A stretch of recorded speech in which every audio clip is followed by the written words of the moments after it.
बच्चों इस वीडियो में हम नंबर सिस्टम के कुछ डिफिनीशन जो कि बहुत ही इम्पोर्टेंट है और ये लगभग 6, 7, 8, 9, 10 ये हर एक क्लास में जो है कि वो बहुत ही अधिक जरूरी रहता है। तो इस तरह की जितनी भी परिभाषाएं हैं हम उसे इस वीडियो में देखेंगे। आप ध्यान से उसे एग्जाम्पल के साथ देखते रहें। तो डिफिनीशन जो है कि सबसे पहले शुरुआत होता है पूर्ण संख्या से, जिसको इंग्लिश में होल नंबर भी कहते हैं। मैं सबका हिंदी और इंग्लिश दोनों नाम लिखता रहूँगा, आप लोग उसे ध्यान से इंग्लिश भी साथ साथ जरूर समझते रहें। तो सबसे पहले आता है पूर्ण संख्या, इसको इंग्लिश में कहते हैं होल नंबर। होल नंबर जो है वह जो है कि ये जितनी भी गिनती की संख्याएं शुरू होती है 1 से।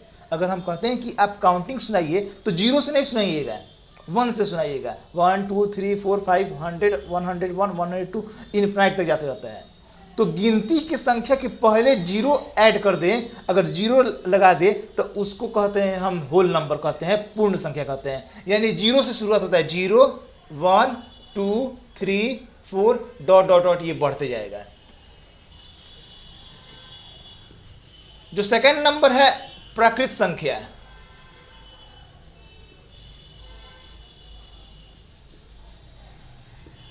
तो प्राकृत संख्या और प्राकृत संख्या को कहते हैं इंग्लिश में नेचुरल नंबर। नेचुरल नंबर जो होता है, जो भी हम काउंटिंग का नंबर जो बोलते हैं 1 से जो शुरू करते हैं, वो टोटल जो संख्या होता है उसको हम नेचुरल नंबर कहते हैं, प्राकृत संख्या कहते हैं। 1 2 3 ये डॉट डॉट बढ़ते गया है।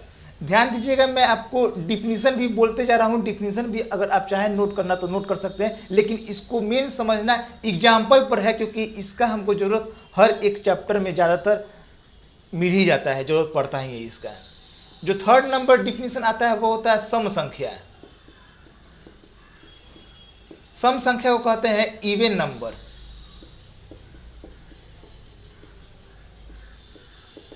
तो सम संख्या जो होता है ना, कि जो संख्याएं 2 से डिविजिबल हो। मैं आपको डिविजिबिलिटी टेस्ट भी बताऊंगा, उसको भी एक अलग वीडियो में समझाऊंगा। लेकिन अभी जो सम संख्या है इवन नंबर, वह अगर कोई संख्या 2 से डिविजिबल हो जाए तो उसको कहते हैं हम सम संख्या।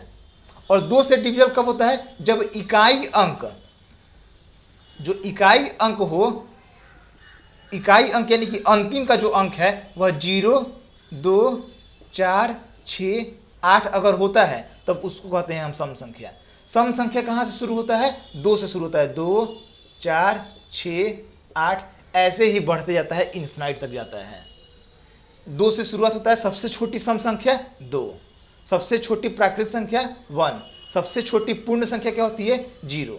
यहाँ पर एक बात ये भी ध्यान देना है कि क्वेश्चन पूछता है कि क्या सभी प्राकृत संख्याएं पूर्ण संख्याएं हैं? तो सभी प्राकृत संख्याएं जो है वह पूर्ण संख्या में तो आ ही जाएगा, तो ये है। लेकिन क्वेश्चन अगर पूछे कि क्या सभी पूर्ण संख्याएं प्राकृत संख्याएं हो सकती हैं, तो पूर्ण संख्या जो है कि वह 0 से शुरू होता है।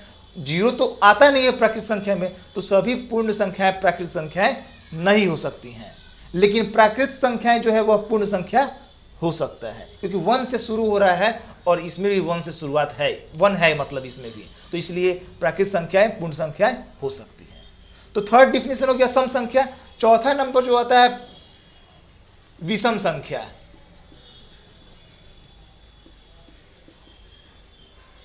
विषम संख्या जो होता है ना, ऑड नंबर।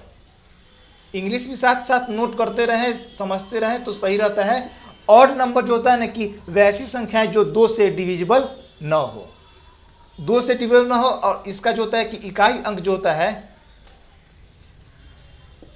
अगर कोई संख्या का ना इकाई अंक अगर 1 3 5 7 9 अगर होता है ना, तो वह 2 से डिविजिबल नहीं होगा।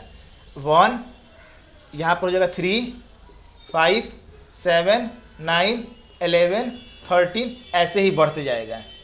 इकाई अंक ना सिर्फ 1 3 5 7 या 9 होता है।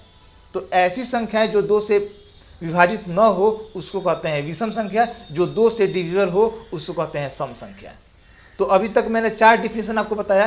पांचवा डिफिनेशन जो है ध्यान दीजिएगा, 5वां नंबर जो डिफिनीशन है वह है, सबसे पहले लिख देते हैं यहाँ पर, जैसे भाज्य अभाज्य लिखते हैं, अभाज्य संख्या। अभाज्य संख्या को ना ध्यान दीजिएगा, अभाज्य संख्या का एक और नाम होता है ऋण संख्या। कहीं कहीं आपको ऋण संख्या भी मिल जाएगा देखने को, कहीं अभाज्य संख्या भी बोल देगा, या फिर इसको इंग्लिश में कहते हैं प्राइम नंबर। सिर्फ एक नाम याद रखे रहिए इंग्लिश में। इसमें ध्यान दीजिएगा कि जो अभाज्य संख्या क्या होता है ना, कि जो कोई भी संख्या से डिविजिबल न हो, सिर्फ इसका जो फैक्टर होगा ना वह या तो 1 होगा या फिर खुद वही संख्या स्वयं का जो संख्या है ना वही होगा। जैसे अगर हम लिखें 2 को, एग्जाम्पल में अगर लिखते हैं 2, तो 2 का फैक्टर सिर्फ 1 होगा या फिर खुद ये संख्या 2 होगा। अगर 3 भी लिखते हैं तो 3 को भी फैक्टर हम 1 और 3 ही कर सकते हैं। 5 लिखते हैं तो 5 भी किससे कटेगा, 1 से और खुद के नंबर से, और कोई उसके अलावा ना ऐसी तीसरी कोई संख्या नहीं आएगी जिससे यह संख्या जो है कि वह डिविजिबल हो जाए। तो एग्जाम्पल में हम इसका लिख सकते हैं 2, 3, 5, 7, 8 नहीं होगा क्योंकि 8 आता है 2 के टेबल में, 4 के भी टेबल में आता है। 9 जो है वह 3 के टेबल में आ जाएगा। 10 जो है कि वह 2 के टेबल में आ जाएगा, 5 के टेबल में आ जाएगा। 11, फिर 12 नहीं होगा, 13 होगा, ऐसे ही बढ़ते जाएगा। तो इससे देखिए क्या क्या ऑब्जेक्टिव टाइप का क्वेश्चन बन जाएगा आपको। इससे जो क्वेश्चन बनेगा कि सबसे छोटी अभाज्य संख्या, पॉइंट नोट जरूर कीजिएगा, सबसे छोटी अभाज्य संख्या, सबसे छोटी अभाज्य संख्या क्या है, 2। फिर क्वेश्चन बन जाएगा सबसे छोटी विषम अभाज्य संख्या, विषम हो और अभाज्य हो। सबसे छोटी अभाज्य संख्या तो 2 हो गया, लेकिन अगर क्वेश्चन बोल दे कि सबसे छोटी विषम अभाज्य संख्या क्या होगा, तो 3 जो है ना कि वह विषम है और सबसे छोटा जो है कि 3 ही होगा, क्योंकि 2 सम है तो 3 हो गया यहां पर। और क्वेश्चन अगर पूछता है कि सबसे छोटी सम अभाज्य संख्या, सम अभाज्य संख्या जो सबसे छोटा हो, तो सबसे छोटा ना सिर्फ और सिर्फ एक ऐसा सम संख्या है जो कि 2, जो कि मतलब कि यह अभाज्य संख्या होता है। बाकी कोई ऐसा सम संख्या नहीं है जो कि अभाज्य हो, क्योंकि वह 2 से डिविजिबल हो जाएगा। लेकिन 2 का फैक्टर सिर्फ 1 है और 2 है। तो सम संख्या ऐसा जो सबसे छोटा हो और अभाज्य हो तो वह है 2। तो ये आपको 3 पॉइंट इससे ना याद रखने पड़ते हैं, याद रखने चाहिए। अब 6 नंबर जो डिफिनीशन है उसको देखते हैं। अगर कोई दो संख्या उनका मौसा यानी कि HCF अगर 1 आता है तो उसको हम कहते हैं सह अभाज्य। अगर लिख दिए 7 और 11, तो 7 और 11 का अगर हम HCF निकालते हैं, HCF निकालने आता है ना, पहले का पढ़े होंगे आप लोग। 7 से अगर हम भाग करते हैं 11 में तो 7 एकम 7, ये 4, और फिर 4 को घेर के यहाँ पर 7 को लेते आएंगे तो 4 एकम 4, और 7 में से 4 गया तो 3, और 3 से भाग करेंगे 4 में तो 3 एकम 3, और 4 में से 3 गया तो 1, और 1 से पूरा 3 जो है कि वह कट जाएगा। तो 1 क्या हो गया, इसका मौसा हो गया, इसका HCF हो गया 1। तो अगर इसका HCF, अगर कोई संख्या का HCF 1 आता है तब उसको कहते हैं हम कि सह अभाज्य, यानी कि को प्राइम। यह को प्राइम नंबर है। 11 लिख दिए और फिर मान लेते कि 29 लिख दिए, यह जो है कि यह को प्राइम है। इसका अगर मौसा निकालिएगा ना, HCF निकालिएगा तो 1 आएगा। अगर हम लिखते हैं 20 और फिर लिख दिए 29, ये जरूरी नहीं कि दोनों विषम ही रहे, ऐसा बात नहीं है। अगर 20 लिख दिए जो कि सम संख्या भी है और 29 लिख दिए, इस दोनों का अगर हम HCF निकालते हैं तो 1 आता है। और अगर HCF, अगर दो संख्याएं ऐसी हो जिनका HCF 1 आ जाए तो उसको हम कहते हैं को प्राइम नंबर, सह अभाज्य संख्या। 6ठा नंबर जो डिफिनीशन है वह भाज्य संख्या, इसको हम कहते हैं यौगिक संख्या भी कहते हैं, इसको यौगिक संख्या भी इसको कह सकते हैं। और इंग्लिश में इसको compound number, COMPOUND, compound number भी इसको इंग्लिश में हम कह सकते हैं। ध्यान दीजिएगा, यह एक ऐसी संख्या होती है जिसका 2 से ज़्यादा फैक्टर हो। 2 से ज़्यादा फैक्टर होगा तो उसको हम भाज्य संख्या कहते हैं। जैसे अगर हम लिखना चाहें तो लिख सकते हैं जैसे 4, तो 4 का फैक्टर जो होगा 1 भी हो जाएगा, 2 भी हो जाएगा और खुद 4 भी हो जाएगा। 2 से ज़्यादा फैक्टर है इसका, 1 भी हो जा रहा है, 2 भी हो जा रहा है और 4 भी हो जा रहा है। और इसका शुरुआत कहाँ से करते हैं, तो जैसे में इसका जो लिखना होगा ना, तो सबसे पहले शुरुआत जो करना होगा 4, 6, 7 नहीं 8, 9, 10, 12 ऐसे ही बढ़ते जाता है। तो देखते हैं कि सबसे छोटा भाज्य संख्या क्या हो जाएगा। पॉइंट ये भी इसमें भी आ जाएगा, सबसे छोटी भाज्य संख्या 4। सबसे छोटी भाज्य संख्या क्या है, 4। फिर क्वेश्चन बन जाएगा सबसे छोटी सम भाज्य, जो भाज्य हो और सम हो, जो भाज्य हो और सम में हो, तो सम क्या है 4। फिर क्वेश्चन बन जाएगा सबसे छोटी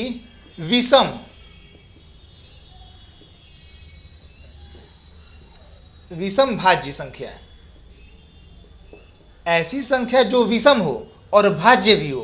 तो विषम जो है सबसे छोटी विषम भाज्य संख्या क्या होगा, 9 होगा। तो आपको ये छोटा छोटा जो टर्म है ना, सिर्फ डिफिनीशन ही जानना जरूरी नहीं है, ये जो छोटा छोटा टर्म इसमें आ रहा है उसको भी जानना बहुत जरूरी है। और एक जो सबसे इंपॉर्टेंट बात की, एक जो होता है 1 जो होता है वह ना भाज्य होता है और ना ही अभाज्य होता है। एक को ना हम भाज्य संख्या कह सकते हैं और ना ही अभाज्य संख्या कहते हैं। अब नेक्स्ट को डिफिनीशन देखते हैं। फिर आता है ना पूर्णांक। तो पूर्णांक क्या होता है, इसको इंग्लिश में कहते हैं इंटीजर। इंटीजर यानी कि पूर्णांक को, अगर देखिए ध्यान से, पूर्णांक को अगर हम संधि विच्छेद करते हैं तो पूर्ण जोड़ अंक, पूर्णांक का संधि विच्छेद करें तो पूर्ण और अंक। पूर्ण का मतलब होता है पूरा, तो जो पूरा अंक हो, ऐसा संख्या, ऐसा अंक जो पूरा हो, वह फ्रैक्शन में भिन्न में नहीं हो, उसको कहते हैं हम पूर्णांक। पूर्ण जोड़ अंक से बना है पूर्णांक।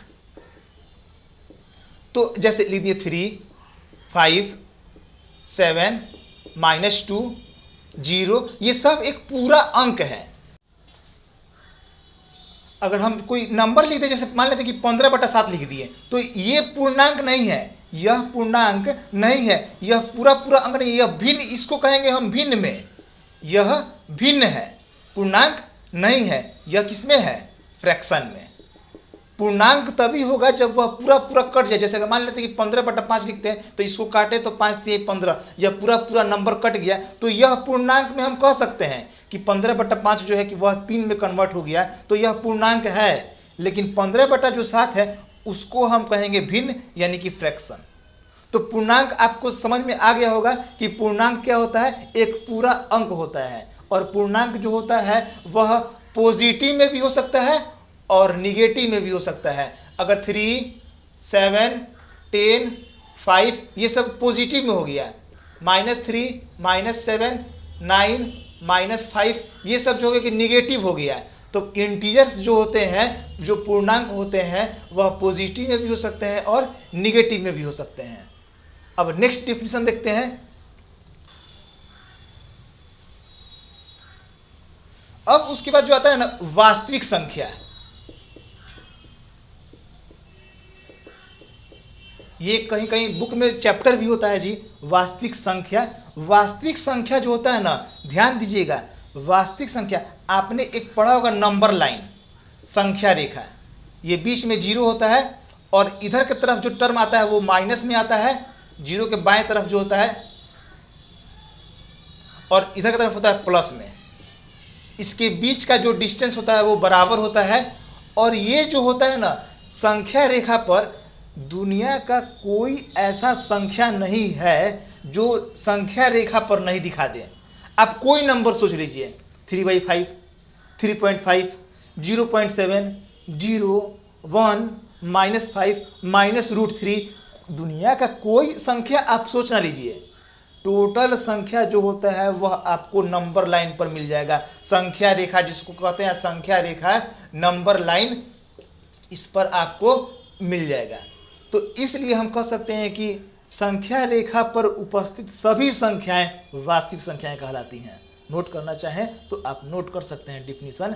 जो भी संख्या रेखा पर मौजूद संख्याएं होगा वह वास्तविक संख्या होगा, और संख्या रेखा पर कौन संख्या मौजूद नहीं होगा, कोई ऐसा संख्या है ही नहीं जो मौजूद नहीं हो। टोटल संख्या जो है कि वह वास्तविक संख्या कहलाता है। लेकिन अब इसी वास्तविक संख्या को ना हम बांट दिए हैं दो भाग में, जो कि एक और डिफिनीशन बनेगा।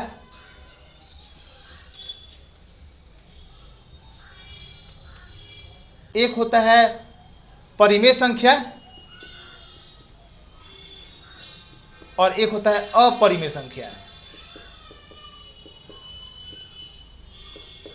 एक परिमेय संख्या और एक हो गया अपरिमेय संख्या। परिमेय संख्या को कहते हैं रेशनल नंबर और ये होता है इरेशनल नंबर।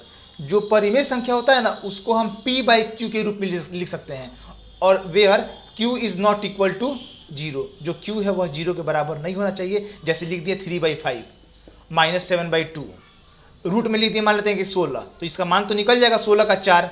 तो ये सब जो होता है कि परिमेय संख्या होता है, और अपरिमेय संख्या जो होता है कि वह p/q के रूप में नहीं हो सकता है। जैसे √3, इसका हम रूट से वैल्यू बाहर नहीं निकाल पाएंगे, निकलता है 1.732 समथिंग होता है उसमें, लेकिन ये जो होता है कि एक टोटल इसका एक्यूरेट वैल्यू नहीं निकल पाता है। तो ये होता है अपरिमेय संख्या। और एक बताएं हम आपको परिमेय संख्या, इसके बारे में आप क्लासेज में और बृहत रूप से पढ़िएगा। अभी मुझको इस वीडियो में जो है कि सिर्फ आपको थोड़ा थोड़ा डिफिनीशन से परिचय कराना था बस। आई होप आपने टोटल डिफिनीशन बहुत अच्छे तरीके से समझे होंगे। फिर भी कोई परेशानी हो तो आप मुझे कमेंट करके बता सकते हैं। That's all, thank you.